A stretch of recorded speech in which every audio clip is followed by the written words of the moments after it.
Hi friends, welcome to my channel. ఎలా ఉన్నారు అందరూ? ఇవాళ టమాటా పచ్చడి చేసుకుందాం. దానికోసం కొన్ని టమాటాలు తీసుకొని దాన్ని శుభ్రంగా కడిగి తుడుచుకోవాలి. టమాటాలు కొంచెం బాగా పండి చక్కగా ఉంటే బాగుంటాయి. దేశవాళీ టమాటాలు అయితే చాలా బాగా వస్తుంది పచ్చడి. పచ్చడిలోకి చింతపండు చిన్న కప్పు తీసుకోవాలి. దాన్ని శుభ్రంగా నీట్గా గింజలు లేకుండా తీసేసి పక్కన పెట్టుకొని ఇప్పుడు పచ్చడి కోసం టమాటాలు తరుక్కోవాలి చిన్న ముక్కలుగా.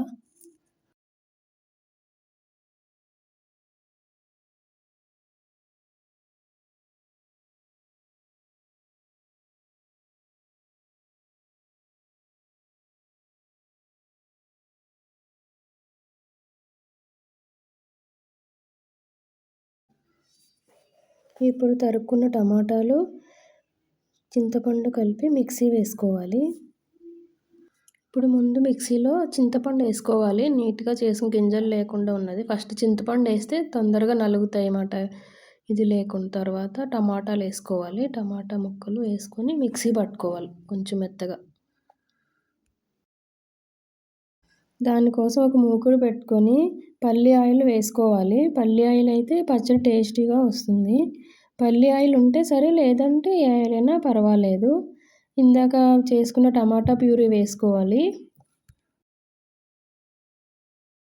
ఇది బాగా దగ్గర పడే వరకు మధ్య మధ్యలో కలుపుకుంటూ ఉండాలి, లేదంటే మాడిపోతుంది. సిమ్లో పెట్టి మధ్య మధ్యలో కలుపుతూ ఉండాలి.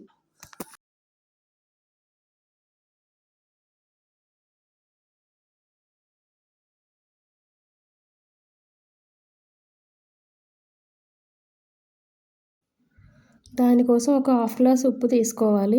ఈ ఉప్పుని టమాటా ప్యూరీలో వేసుకొని మగ్గించాలి కొంచెం సేపు.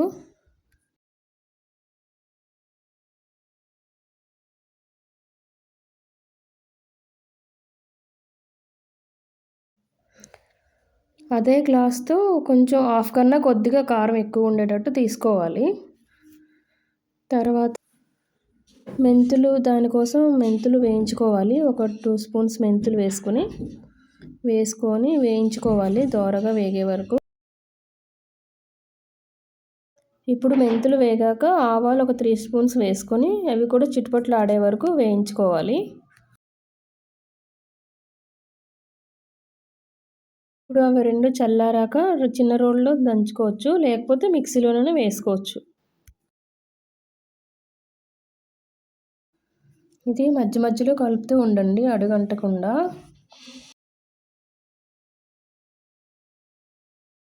మెంతులు ఆవాలు వేయించుకున్నది మెత్తగా పౌడర్ చేసుకోవాలి. ఇప్పుడు పచ్చడిలోకి నూనె కాచి పోసుకోవాలి. దానికోసం చిన్న మూకుడు పెట్టుకొని పల్లి ఆయిల్ వేసుకోవాలి. ఆయిల్ కొంచెం వేడైనాక 1 స్పూన్ ఇంగువ వేసుకోవాలి. ఇంగువ వేసాక స్టవ్ ఆఫ్ చేసేసుకోవాలి. పచ్చడి ఇలా దగ్గర పడే వరకు కలుపుకొని స్టవ్ ఆఫ్ చేసుకొని పక్కన పెట్టుకోవాలి. బాగా చల్లారాక అప్పుడు ఈ పౌడర్ మెంతులు ఆవాల పొడి వేసుకొని కలుపుకోవాలి. ఇందాక కొలుచుకున్న గ్లాస్తో కారం వేసుకొని కలుపుకోవాలి. కొంచెం ఉంచేసుకుంటే తగ్గితే మళ్ళీ వేసుకోవచ్చు. ఇప్పుడు అంతా బాగా మిక్స్ చేసుకోండి. తర్వాత కారం కానీ ఉప్పు కానీ తగ్గితే తర్వాత అడ్జస్ట్ చేసుకోవచ్చు. అలా అన్నీ బాగా మిక్స్ చేసుకున్నాక కాచి చల్లార్చిన నూనె వేసుకొని మళ్ళీ బాగా ఒకసారి మిక్స్ చేసుకోవాలి.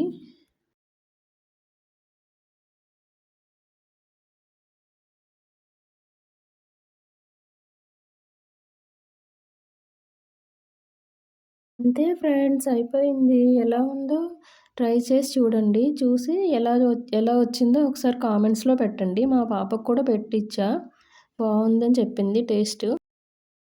Thank you for watching.